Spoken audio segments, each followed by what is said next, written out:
I'm going to be recording this webinar. It will be available on our website and our YouTube channel, so you can certainly review or pass it along to other coworkers as you like. Today we're going to be doing an overview of the Wakanda platform. I'm calling it All-in-One as the title, and it's going to do an overview of building web applications with Wakanda. And the reason I'm covering this topic is I've had a lot of conversations with existing Wakanda developers and new people who have said, you know, it's great to have the training resources, but what I really need is I need a way to communicate in a distributed fashion what Wakanda is and what it can do for our organization. So if you're a Wakanda expert, a lot of this may be repeat for you. I will say that our next topic, our next webinar will be on WebSockets, which is a new topic, a new feature in Wakanda 9. So stay tuned for that. But today, what we're going to do is we're going to go through a really wide scope of what Wakanda is all about and go from there. So let's get started. By the way, my name is Greg McCarville. I'm the Director of Business Development for Wakanda. And I do a number of our webinars, so many of you will be familiar with me. So what's the agenda today? I'm going to do an application architecture overview, both on a traditional stack as well, and put it in comparison to what you'll experience with Wakanda and where the advantages are and what we're targeting to do with this product. I'm going to go through some features and some code examples to give you an idea of what it looks like to work with Wakanda. Most of them are server-side examples at this point. I think actually before that, I'm going to do a live demo with Studio just to give people a flavor for what it's like to work with Studio, which is a free product that we put out that allows you to build Wakanda applications in a more visual manner. I'll do an overview of deployment options, and there's several of those. I'll go over what I think are some of the ideal use cases for our product. I think every product that is doing what it should be doing has specific goals and specific targets. And then we'll go through again, as usual, questions and feedback. If you have any questions, there is a mechanism in the software to enter questions. Feel free to go ahead and enter those at any point. I'm not going to tackle any of those until the end, so they'll just get logged and we'll go from there. So what's a typical web application stack look like? And if you've done web applications in the past, this will probably look familiar to you. We'll start from the back end. You have a database. Some common ones would be MySQL, Microsoft SQL Server. More modern would be a document store like Mongo, or you have a lot of NoSQL databases that have been coming and taking prominence. Each of these red indicators here, those are assigned to me of where you need to do some wiring between these different technologies. And when I was doing web application development, I always found that this was one of the areas that was most challenging. So between your database and server code, there's some translation or some libraries or different ways that you hook up to these things. And I always found this to be a pain point. But server code, examples of that would be Java, PHP, Node, or Rails. And there's a whole huge amount of options there. From server code, you're normally interfacing with a web server. Two popular examples would be Apache or Nginx. And again, you have a layer of complexity in between these where you're learning how to interact between your server code and your web server to serve up these pages. Then we've got a larger gap here, and this is between the server and the client side. So this would be the browser typically, you know, in what we're talking with today. It could also be a mobile application, but I'm going to talk in terms of browser-based web applications, and on mobile, perhaps something wrapped in PhoneGap would also work with this scenario I'm laying out. So quite often, if you're building an actual application, not necessarily a public-facing marketing type site, a lot of people are working with MV star type libraries. Good example would be Backbone, Angular, Ember. Kendo has an MVVM. So these are model view essentially, a lot of them offer data binding, a lot of them offer synchronization with a client-side model. So these are libraries that are very popular. Libraries often need to be hooked up to. A lot of people choose to use a widget set when they're building a web application. Some examples there. So it's widgets and view tools, things like Bootstrap, which would give you some layout and styling. Kendo UI is a full widget set. Some other well-known ones would be DX, HTML, and Widgmo. So this would be another layer. And again, each of these steps requiring some sort of integration. And then you're to your final destination, which is either a mobile wrapper like PhoneGap or Cordova, or there's a number of them now, AppGyver, or you've got a browser-based application. So this whole sequence here, it can be quite complicated. There are different offerings that simplify certain aspects of this. For instance, you could take Kendo, takes care of a lot of the client side, as well as EXTJS or Accenture, or one of these types of things. And likewise on the server, there's some trends now, such as backend as a service. But what I would say about the traditional stack is it can get complicated, and you're usually learning multiple languages. And this was one of the areas that we identified with Wakanda as a place where we can make some improvements. So if we look at the Wakanda platform, it's pretty easy to digest. We have, sorry about that. We have a relational NoSQL data store. So it's a relational data store that uses, instead of SQL, it uses a JavaScript type syntax, which you'll be seeing. We have a very fast JavaScript engine and an industrial grade web server, all packed together and very nicely integrated together into what we call Wakanda Server.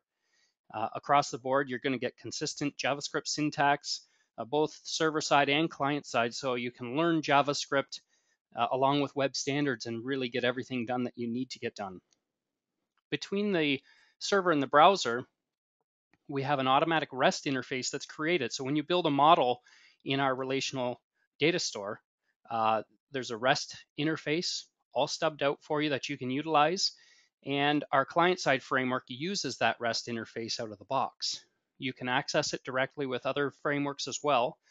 But on the client side, we offer also a client-side data management system, which would be an MV star type setup, which offers data binding, different view helpers and functionality. And we also offer full widget set for both mobile and desktop. And again, we try and keep a consistent JavaScript API between the desktop and mobile. It's a highly integrated and consistent experience. And this is one place where we think we can really improve your workplace, improve your productivity, is by reducing the number of technologies you need, and also creating that workflow that's highly integrated and a lot more put together. So as opposed to another popular JavaScript server-side technology, Node, for instance, we actually include a ton of features out of the box. Whereas in the Node world, you're doing module after module after module.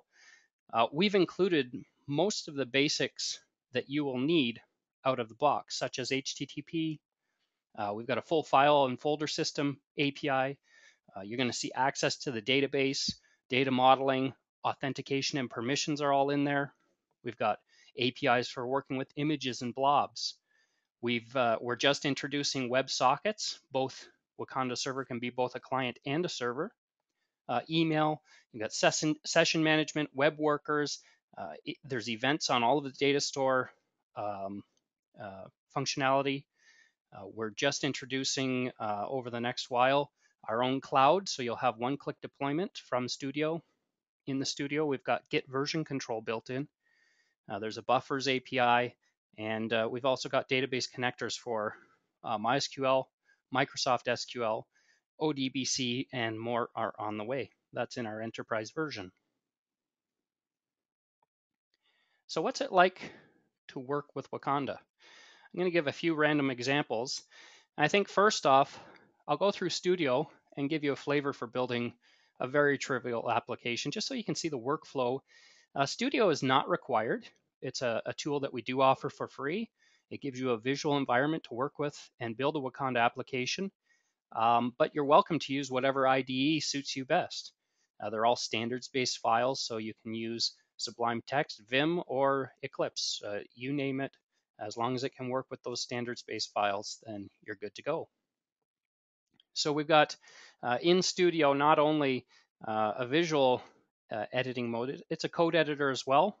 Like I said, we've bundled some version control. There's testing abilities, debugging, and you can even manage the server from Studio. So let's take a look at Studio. So this is Wakanda Studio. I've got version 8 up, which is our current production version. I'm going to just go ahead and create a new solution. I'll call it My App. I've got a choice here. I'm going to add a project to this solution, and I'm also going to add a Git repository. So what a solution is essentially a server setup. You can have one solution per server machine, and you can have multiple projects per solution. So I could create a second project called My App 2. It would serve it up on a different port, and you could have those hosted together on the same machine. The thing I'd like to point out at the solution level is the directory. I'm going to show you how we work with custom logins. You're more than welcome to put your user information into a datastore class and manage that all yourself. Right now, I am going to use this. This is what we offer as a built-in authentication and permission mechanism. So you can just go ahead and create a new user. I'll just create myself with hello as my password. And I'll go ahead and create a second user.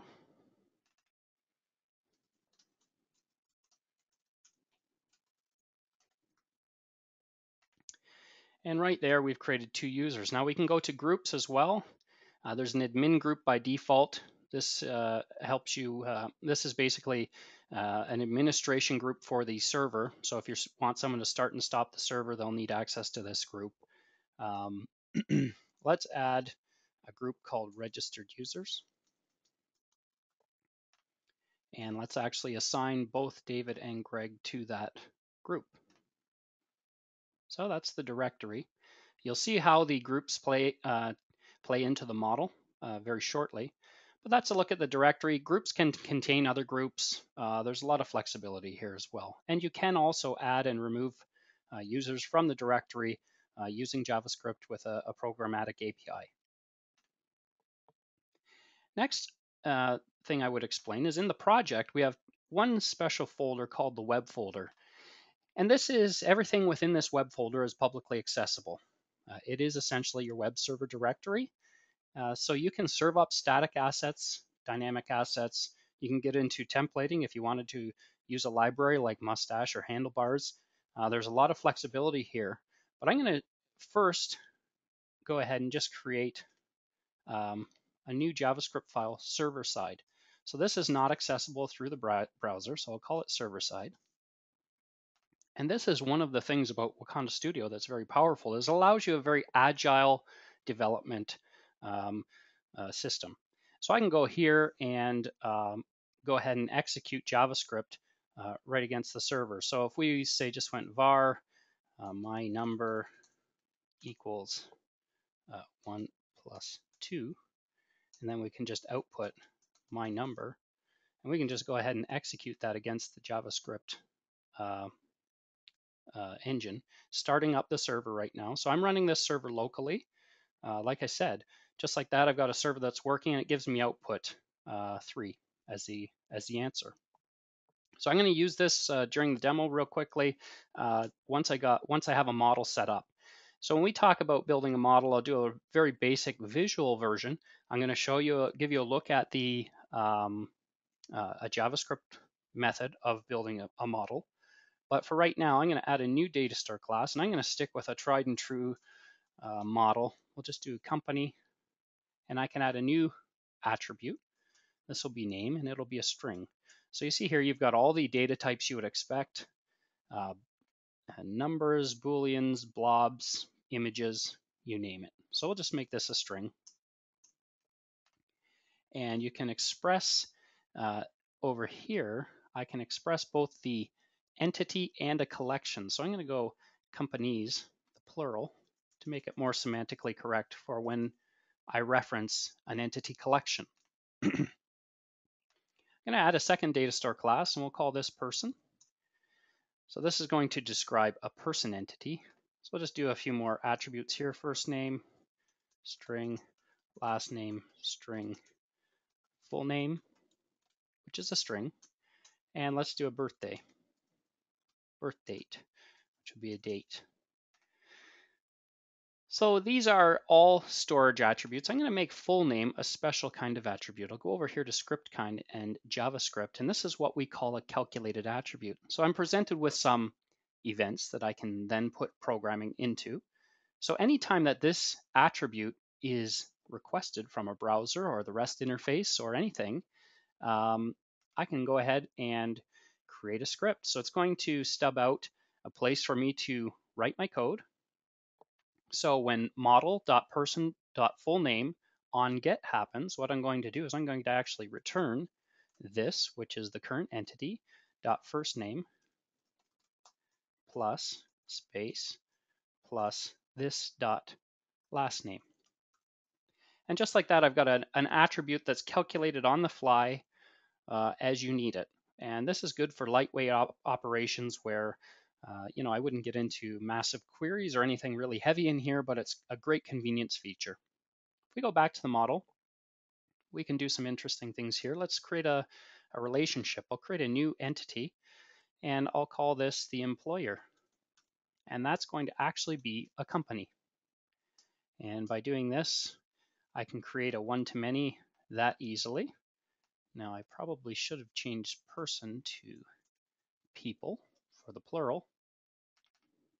And this could be called employees. So what this is saying is in the company data store class, I have a collection called employees, and that's going to be more than one person. And on the other side of person, we've got one company that's an employer. So let's go back to our server-side JavaScript. I'm going to reload the solution because I've made some changes to the model. If we go back to server-side.js, we can now do something like this. New ds.person, and we can go ahead and pass in first name, Greg, last name, Wilson. And you'll see that it's very much and what we'll do is we'll actually chain a save. You can see it's a JavaScript syntax. We're passing in a JavaScript object to set up our initial values. And we'll just go ahead and do ds.person.all, which is going to list all the people that we have saved in the data store class. So right here, we're doing a save command. So what we get here is we get a feedback. It's a collection. So we've got the ID, first name, last name, full names calculated. I didn't put in a birth date. Now, if it's important to understand the difference between entity collections and entities themselves. If I go here and just use array notation, and I take the first element here, I'll actually get rid of this and run that. You can see this is a different view. So this is telling me I've got one entity versus a list of things. And this is giving you immediate feedback. So we could do Bill Davies, do the exact same thing, except we'll return the collection. And you'll see, so it's going to give us a list, and we can really be agile here, keep track of what's happening, play with our data, understand our model right away, out of the box, execute code right against the server. I'm going to give you some more examples of that with the slides, but this is a powerful, powerful tool for developers to know exactly what's going on and be able to seamlessly get to that data store and back. So you can see here on the server side, I did no wiring to get my database understanding what I'm doing in my JavaScript API. And you're going to see when I go into the client side, it's just as straightforward. So let's build a very simple interface. This is not going to be anything to write home about, but seeing as I have 5 minutes, it's going to be pretty impressive for that time period. So I'm going to go ahead and I'm just going to show you in our This is now building the client side. So we're going to be building a browser interface. I'm going to build a mobile interface as well. Is we've got something called themes. We have a default theme. So if I grab, say, a grid here and drag it on, you'll see that I have a certain look and feel. So I'm going to go ahead and change the design of the entire application just by clicking here. You can build your own themes. It's all CSS. We have community themes. This is a place where there's a lot of innovation that can come from the community. If we have some talented designers who want to share a theme, it can be a great resource. So we have something called data sources. These are a client-side representation of your data on the server. So I went ahead and dragged the company data store model onto this grid, and you can see it set up here. I'm going to take out, or I'll leave the ID for now. I can go ahead and just visually drag these around. I can go to styles here, change whatever properties I want, but I'm going to change the size and position. I'm going to actually make this and constrain it to both the top and bottom and then the right side. So when I resize this page, it's going to grow with the browser window. We'll go a little bit further. Let's take a container like this, and we can actually create a maybe a detailed view.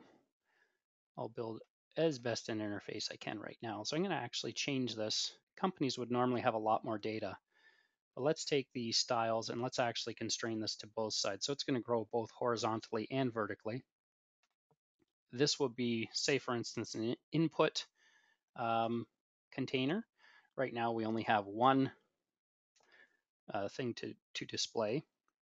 So the way that we get data binding working is we can select, this is a text input widget, and we'll just put this, this will be the name of the company. And we go in here into the source, and we can just go ahead and choose company.name, and now that will bind. So whenever we're changing the company in this list, you're going to get an updated name there. Likewise, let's go ahead and grab another grid. Actually, I'll put it inside of this container just to illustrate that these are going to be the related entities. So we'll grab another grid, go ahead and plop it in this container. And what we'll do is I'll grab this container and make it the full height of the page, go into styles and constrain it both top and bottom and just to the right. This grid, now you can do all kinds of things with these grids as well. If you go to properties, you can see that you can show and hide footers, headers, and do a lot of styling as well.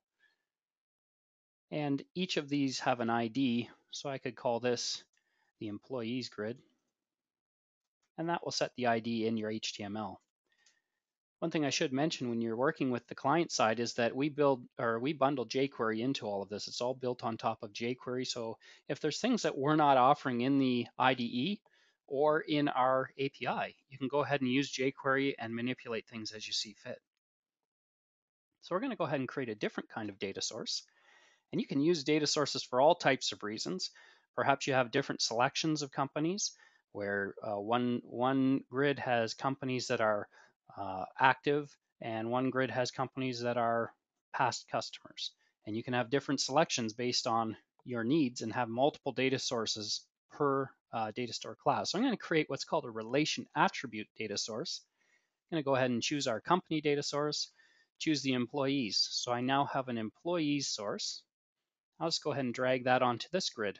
So what's going to happen here is you're going to see that we'll be automatically creating relations on the client side. This is about the extent, due to time, that I'm going to go on interface right now. But let's go ahead and let's get this running. So I'll choose run project. And you can see here we've got our interface. As I size, it's just like I described. I didn't set up the grid, the related grid well. But let's go ahead and let's add a new company. So this will be company 1, company 2, and let's go ahead and with company 1, actually I'm going to need to fix that grid. I'm going to not hide footer, and I'm going to go to styles and make it bound to the top and bottom. So we'll save. I'll go back to my browser wherever that was, and we'll reload. And so now I can add, I've got company one, I'll add an employee to this. And we could choose a birthday and keep going through.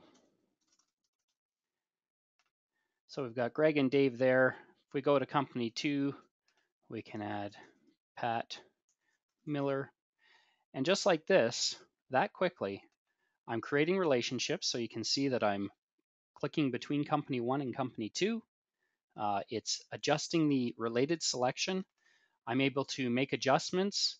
And this is actually, if I refresh, this is already writing to and from our server. So if I go here and pull up the JavaScript console and go to network, you'll see here that what these are doing through the data sources is actually creating REST requests to the Wakanda server. So this is the same REST interface that you have access to regardless of what you're using on the front end. So our front end widget set is really geared towards business applications. Perhaps you have a different purpose with your application, or you have a different preference for your front end. There's nothing stopping you from utilizing this REST interface and working with whatever you want on the front end. We've got some great integrations with AngularJS, for instance, and we're working on others. We're even looking, we've got some examples of creating, working with Kendo UI widgets right within Studio. So we're really working and being diligent about making sure that your options are always open, that the flexibility is there, but without giving up this tremendous ease of use that I'm showing you. We want to be a tool that can be effective for both building a quick and dirty internal application, and then also for professionals who are building public-facing, high-volume websites. So I think that's about what I wanted to show you on Wakanda Studio. There's a lot more to this product. It is extremely in-depth. We can go here, I'll push to GitHub, and I'll just put initial commit. Okay, you can see it's going to create. I've already got my GitHub repository set up here, just my account. So it's going to create a repository for me and push this project up to GitHub.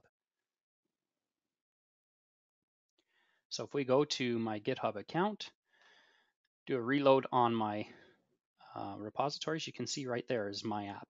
So then I can go ahead and have other people collaborate with me, share applications very easily. This can work with, I believe, different Git service providers as well now. You can use Git on the command line if you don't enjoy our client. There's a lot of options for you. One interesting use is that you can actually use Wakanda Server as a Git server within your organization. So if you're very, very sensitive about your data and your application getting out into the public, you can go ahead and use Wakanda Server internally to push and manage Git. So that is Studio. Let's go back to our slides and continue on. I think I actually went out of the presentation, so I'll go ahead and present here. So that's, again, we're here to help. If you see anything here that you want more information on, we're happy to really work with you to make sure that this tool is everything that your organization needs. We offer training, we offer free help through our forum, and we really encourage you to reach out to us so that we can make sure you're being as productive as possible. So I'm going to show you just some examples of if we went a little further with Wakanda. Again, there's different levels. There's beginner, there's intermediate, and there's definitely advanced. And I wanted to show you sort of the next step. So you have two choices when you're designing a data model. I showed you a visual editor method. It's very popular. I think a lot of people choose to use that. And what it does is it generates JSON for you. Behind the scenes, it's a JSON editor, and then you build your methods, etc., in in JavaScript. Now, one thing I should show you here as well is you've got access to a lot of different things in the model, and it's probably easiest to demonstrate that in Studio. If we go back to the model, you'll see when I select a datastore class is I've got events. And we can create functionality within all of these different events that happen in the lifecycle of an entity. We've got, when a new entity is initialized, when it's loaded, validated, saved, when you delete it. One interesting one is on restricting queries. We actually give you a method that when a request hits your server, you can create a JavaScript method and return a collection completely customized to that request. So it gives you the ultimate flexibility on permissions, on authentication, and different fine-grained results that you want to create. Not only that, within this datastore class, we also give you permissions based on those directory groups. So I could allow read to be wide open, but perhaps I only want registered users to be able to create, update, and remove. So I can go ahead and create these right in the model. So no matter which way you're accessing this, they're baked right into the base of your application. It's an incredibly efficient, convenient, and effective security mechanism. You can go ahead and create these different permissions on the entity level or the datastore class level. So I've got public here for a specific attribute. I can make it public on server so that it's only available server side. We also have different attribute permissions here as well. So you can go right down to the attribute, really slice and dice your model, decide what's available publicly, what's never available publicly, and then you've always got the on restricting query to customize things to an even greater degree. We have the idea of server-side methods on your datastore classes. We could create a method here. We can apply it to an entity, a collection, or a class. So we'll go ahead and make this a class one. And you can choose create JavaScript code here. You can also go ahead and specify the scope of this method by doing something like this, .scope equals, and we could do, for instance, public on server. So that would not be available through the browser. If I went ahead and changed this to just public, I can then access this through our client framework and easily execute functionality on the server just through one quick call. So if we wanted to design a data model with JavaScript versus the visual method, this is an example of doing so.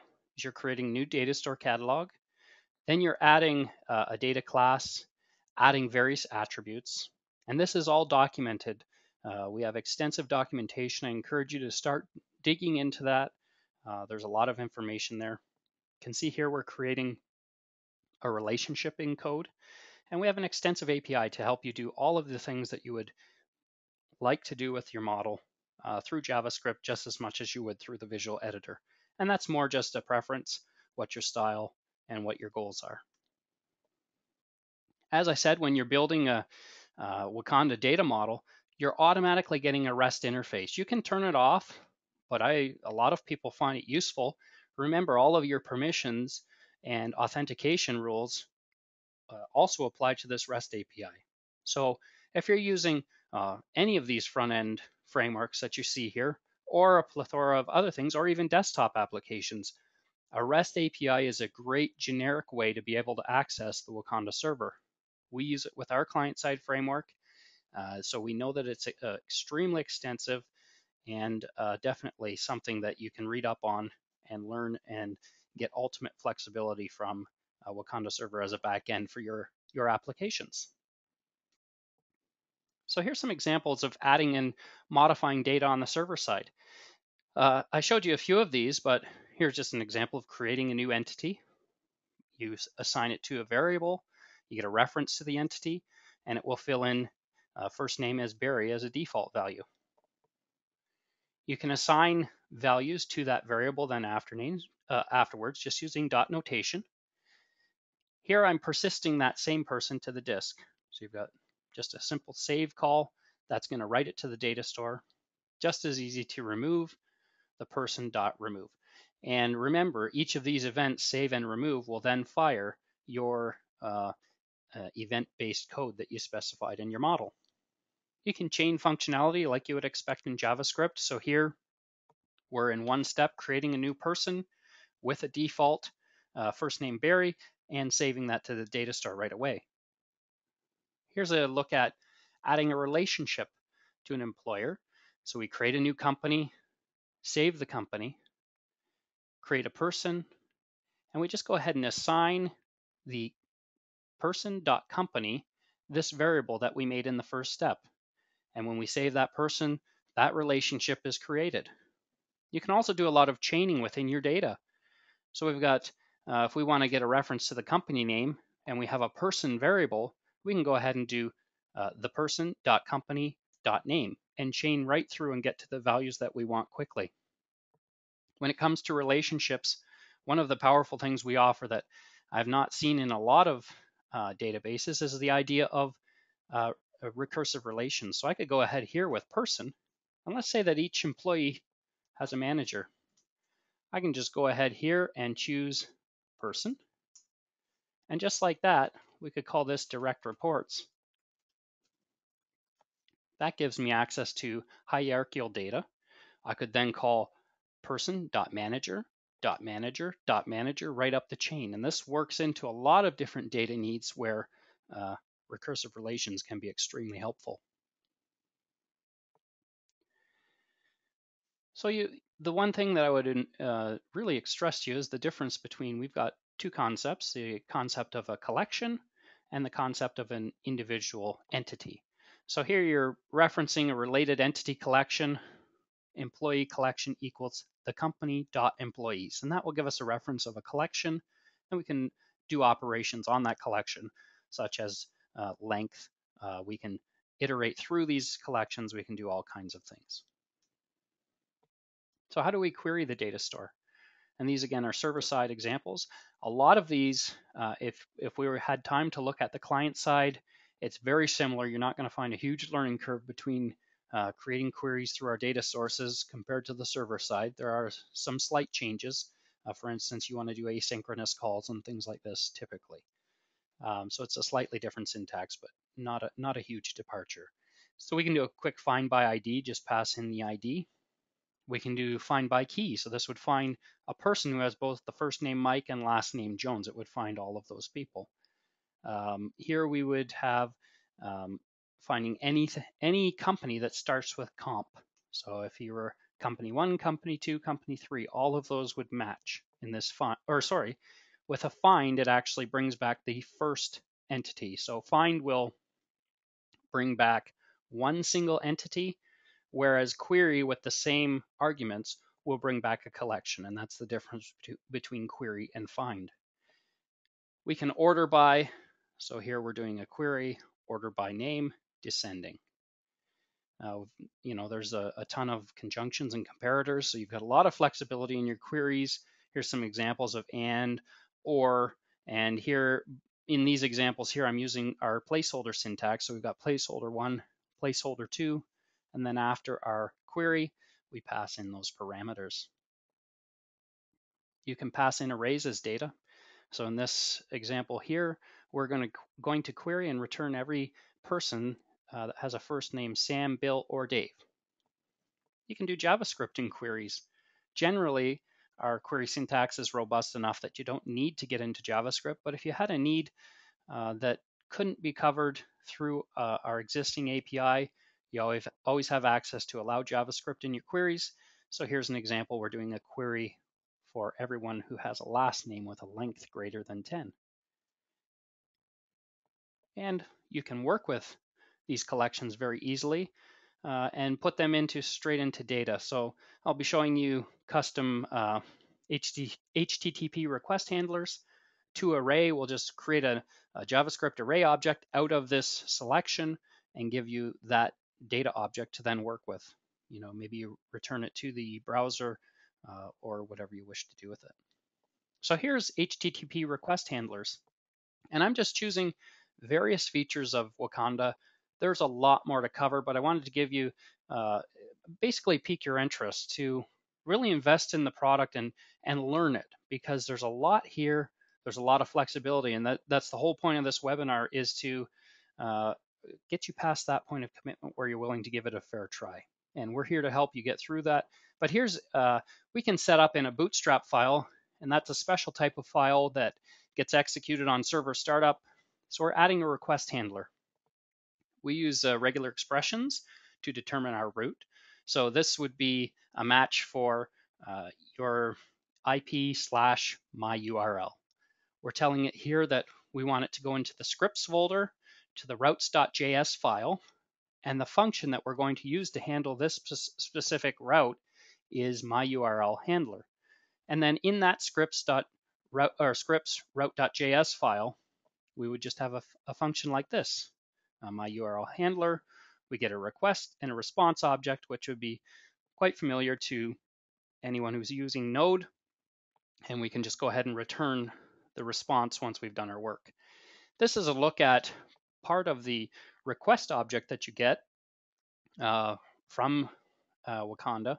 All kinds of great information here. You can figure out the requesting domain. You can figure out all of the body contents, headers, you name it, and do whatever you want with your requests. Again, we offer a lot of automated functionality for people who don't want to get into this level of fine-grained detail, but we never want to exclude advanced users, so we've offered this type of functionality. The built-in REST API, this is just a quick look. Again, very extensive. I'd ask you to really dig into it if this is of interest to you, but here's just a look at some examples of the syntax that we use. So you access the REST interface with a leading REST. These are two for authentication. So $directory is a special key, log in, and in the body you pass your username, password. You can get the, does this user belong to a certain group? You can get different information from your server, get information on the server in general, the catalog, which is your model, how datastore classes are made up, and introspect exactly what you have as far as the model. You can define on your server side what is visible from the browser and or from the REST API and what's not. To work with data, here we're just accessing an entity directly. Here we're doing a filter on company for names that begin with C.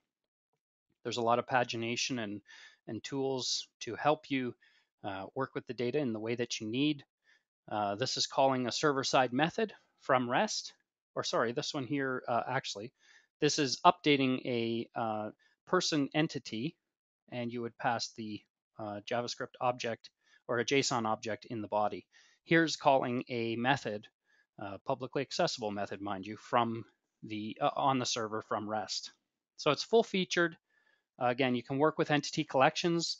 You can save collections, a lot of tools for pagination. You can expand into child entities. And again, I just recommend you read the full documentation. Custom authentication. There is a very easy way to authenticate, which I showed you with the directory. We have API calls from our client framework that make it really simple to do authentication. But if you wanted to do something custom, you can go ahead and set up what's called a login listener and essentially do whatever JavaScript you want upon login. And this is going to affect every login. As soon as you try to log into the system, you essentially define your function that handles logins, and you give it a permission group. In this case, I gave it admin. So just a quick run through. You get a username and password as your parameters, obviously.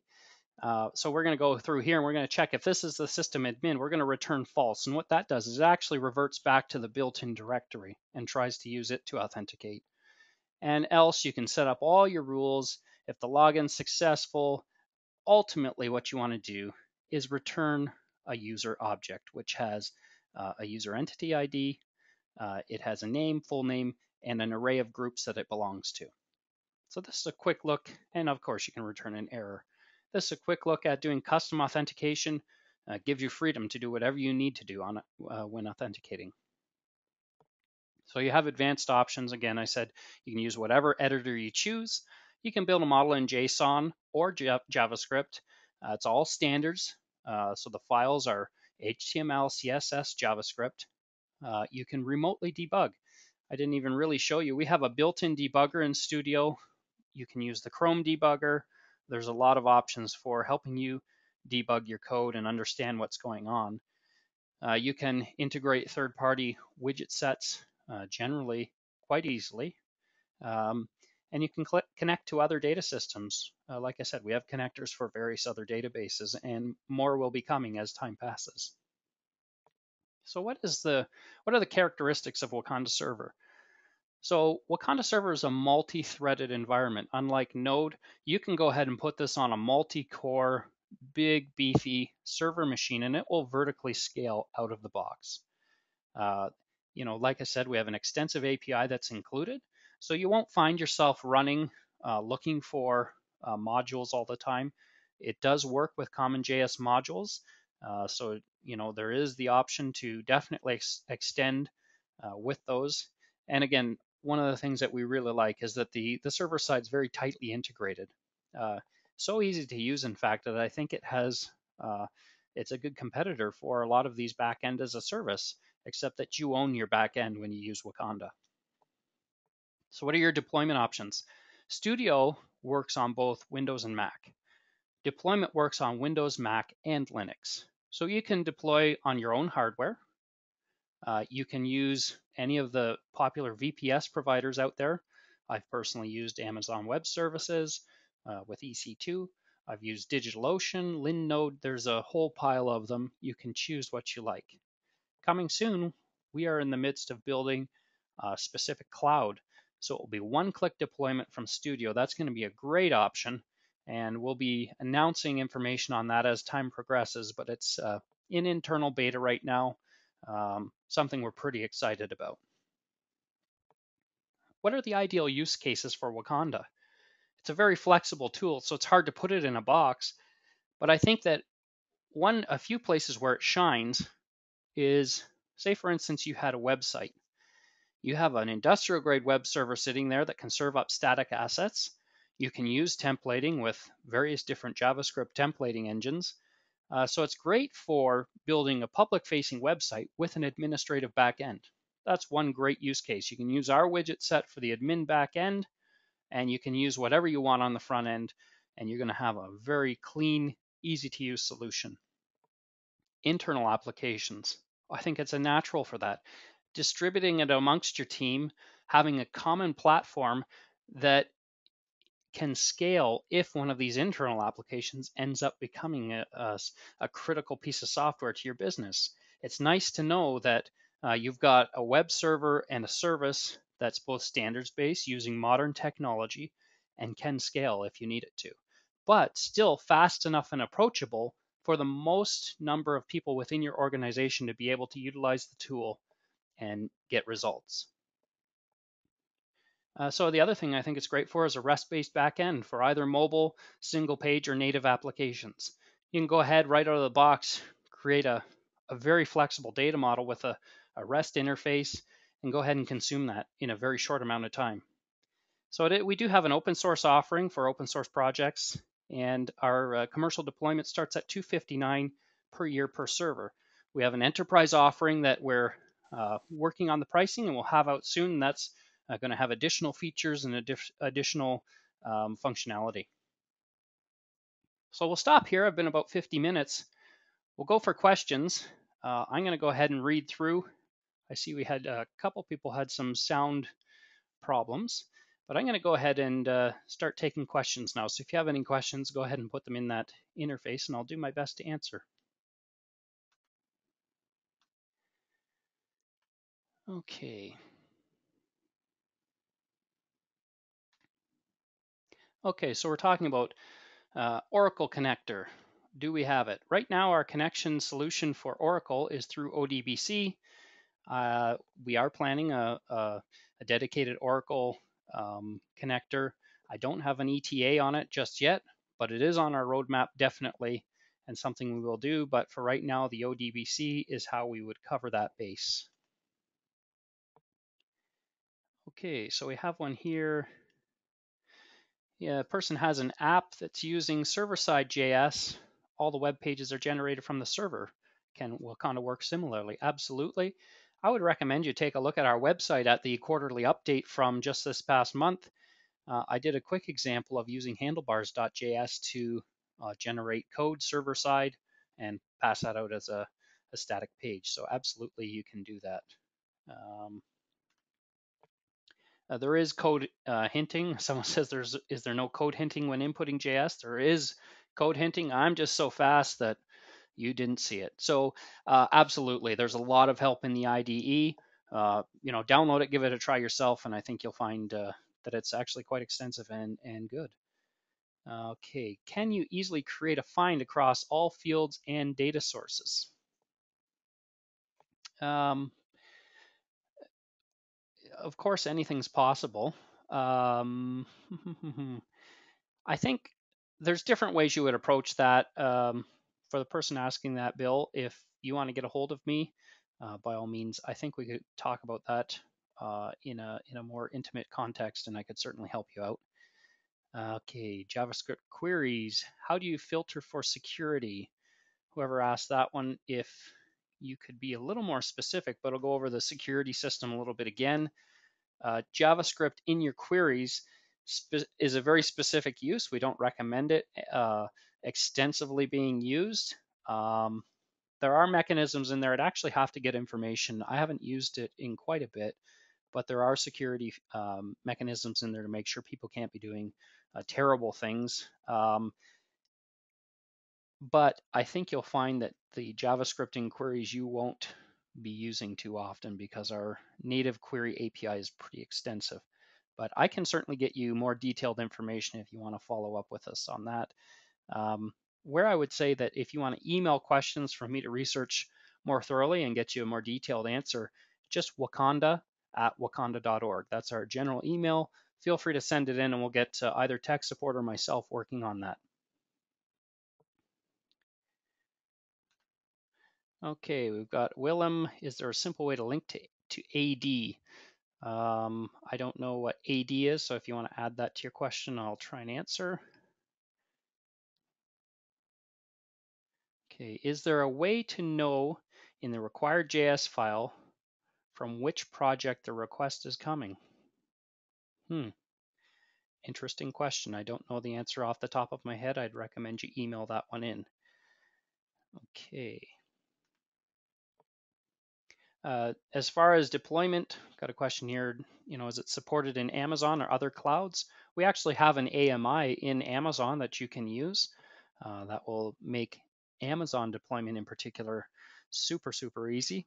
But absolutely, I've tried this on many, many Linux VPS. I had a co-located Mac Mini for over a year that it worked flawlessly.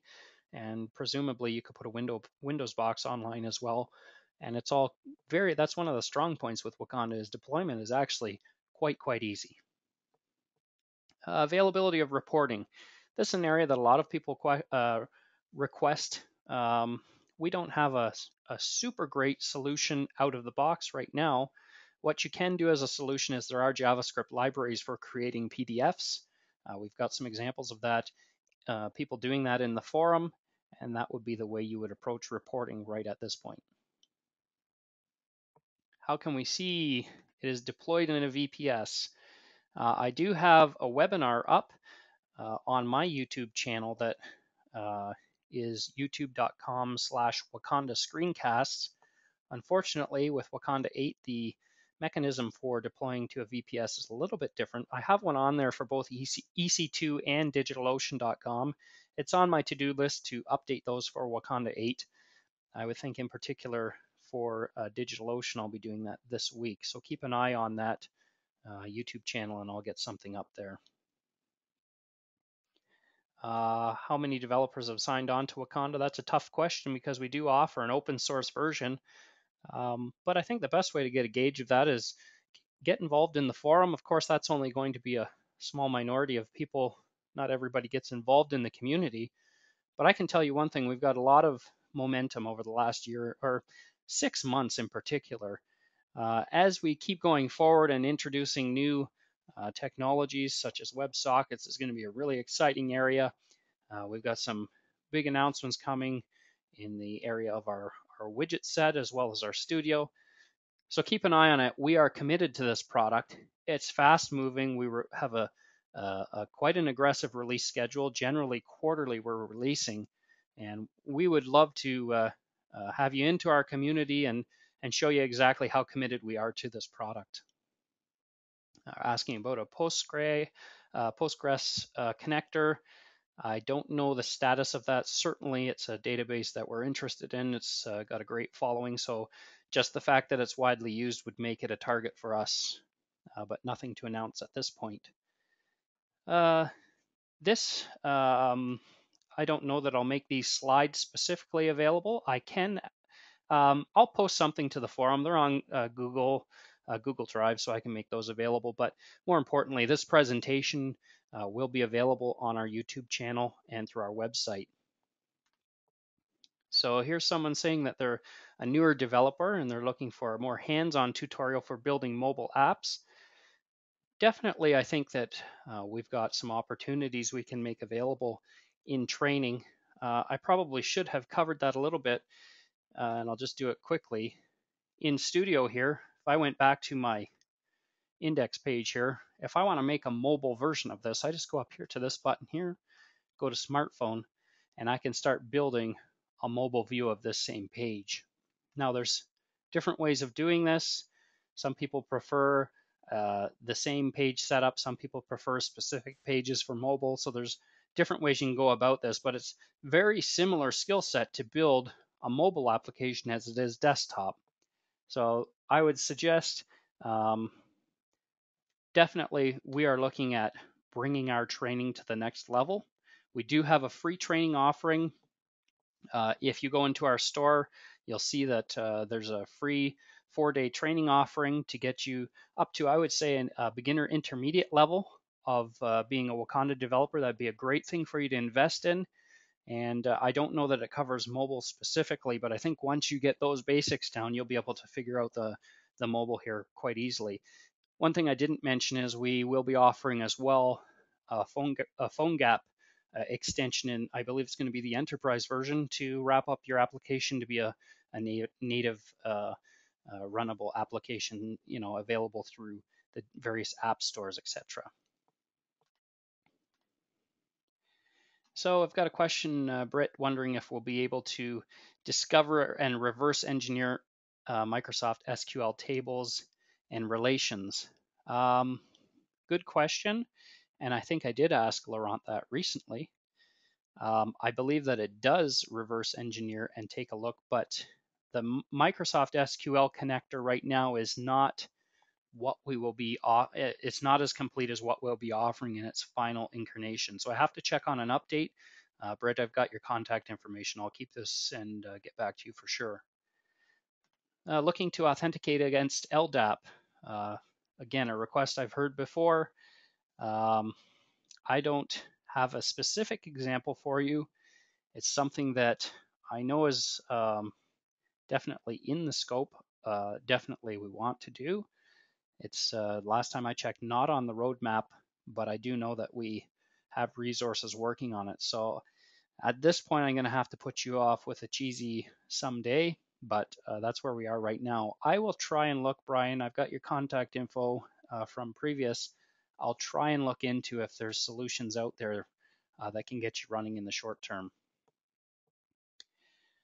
Okay, so again, more questions about reporting. We hear you there. Definitely something, obviously, our audience is demanding gets taken care of. So I'll press on that again and pass on to the higher ups that this is indeed something that's very important to our community and re-mention that to them.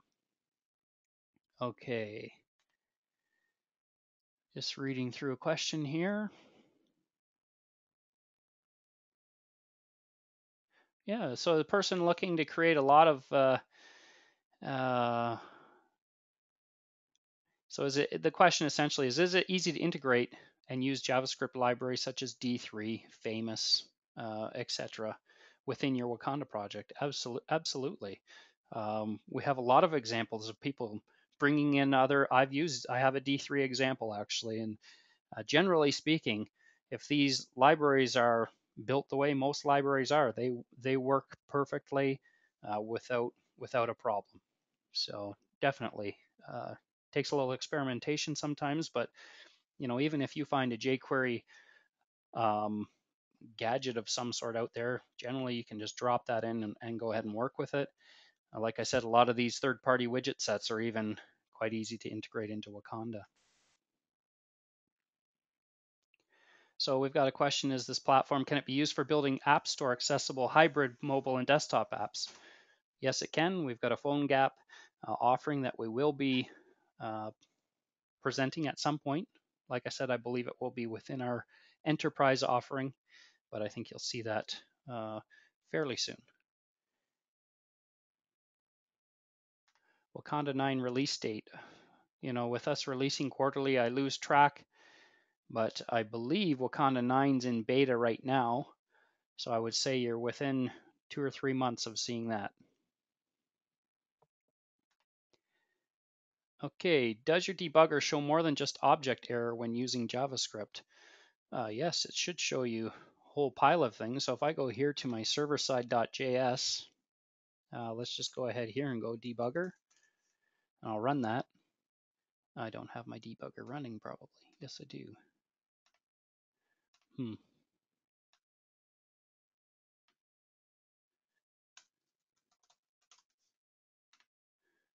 I would have liked to have demoed that to you. I don't know what's happening. Normally the debugger will pop up for me, but if we go here, open debugger, we've got a fully featured debugger. This is the Wakanda debugger. You can use the Chrome debugger as well. It's whatever your preference is.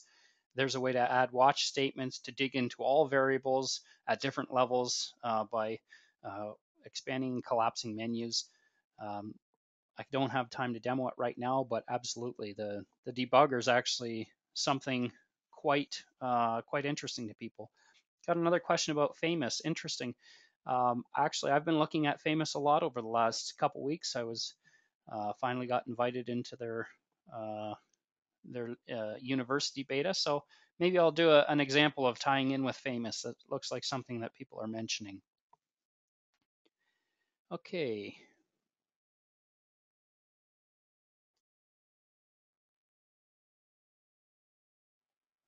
Okay, so we're looking at do we have testimonials and example sites? We do have testimonials and some example sites. I'll be honest with you though, at this point, the major projects that we're seeing are enterprise applications. That's where we're really finding the bread and butter of our applications are happening. Certainly, Andre, if you want to get a hold of me, let me just type my email up on the screen here somehow. This is my email.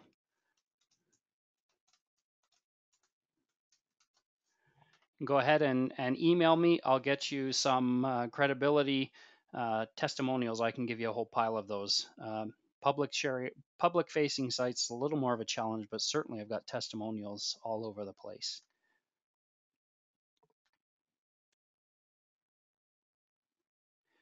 So today we work with different user groups. Each group connects to its own database. Is this possible in the same Wakanda server? Interesting question. Marcus, if you want to get a hold of me or send an email into that wakanda@wakanda.org, I'd like to understand your situation a little more deeply before I answer.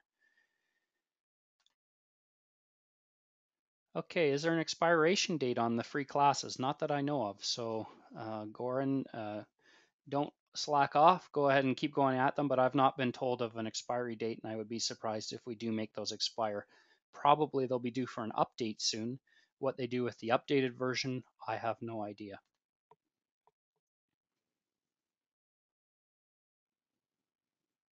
So I've got a question here about scaling Wakanda. Is there horizontal scaling built in? At this point, it's not an out-of-the-box operation. Of course, you can take your engineering prowess and scale things out. a few different options for you. Obviously, you can put a load balancer in front of it. You can get into multiple instances of Wakanda communicating between each other with a method called add outside catalog. And then there would be options for you to programmatically work towards some sort of horizontal scalability. What I would say is um, it's a question that we are interested in. I don't know that there's a ton of work being done on it right now, but you would be wise. One thing we are doing is we're doing performance benchmarking tests. So we'll be able to share with you fairly soon exactly what you can expect to get out of a Wakanda server. You know, if you're putting together a very robust server, I think a lot of people would be surprised with the traffic that one server can actually handle. So it might be a way out in your needs, to actually worry about horizontal scaling. But uh, we actually have been talking about putting together an example of how you would scale Wakanda in a horizontal basis. So you can keep an eye open for that, but I don't have anything to offer you at this particular moment. So that gets through the questions. Oh, we've got a few more. Hold on. So how scalable is the web server? We'll have an answer. It's easy for me to say it can go this far. What really matters is the use case, and we're going to put out not only performance benchmarks that are generic, we're going to actually try and set up real user scenarios where we'll be integrating with a service that helps us mimic real world usage cases, because you can have a heavy user or a light user, and we're going to have completely different scalability answers based on how heavy each user is. So we're going to try and really spell out and tell a story behind our performance benchmarking, and give you can sort of make some assumptions based on what we're describing. So keep an eye open for that. We're going to try and do a really good job on that so that you can understand what you can expect. So as far as I've got someone asking, do you have to use jQuery? No, you can put whatever front end you want on Wakanda. In fact, we have a lot of these calls that I've been making, ds.person and query and all of these things. On the client side, they're what we call the data provider. And you can embed just the data provider in any page you want as well. So say, for instance, you enjoy Famous, but you also really appreciate the work we put into the data provider and all of the rest calls that it's generating for you, is you can have the best of both those worlds. So what you want to look at is how do you embed the data provider only into your JavaScript page, and that would give you another whole realm of possibilities.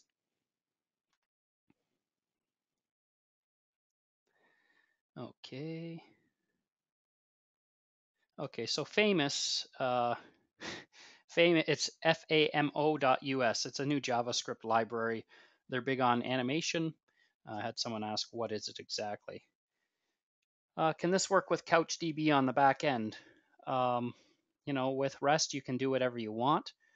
I would suggest give the Wakanda DB a chance. I think you'll be pretty impressed. But again, that REST interface can give you, and we can basically tie into any database using HTTP. It all depends on your implementation. And what I would say is, if you're thinking of CouchDB and it's a brand new project, I'd do some extensive investigation into the Wakanda DB, and I bet you'll find that it'll offer what you need. Backward browser compatibility.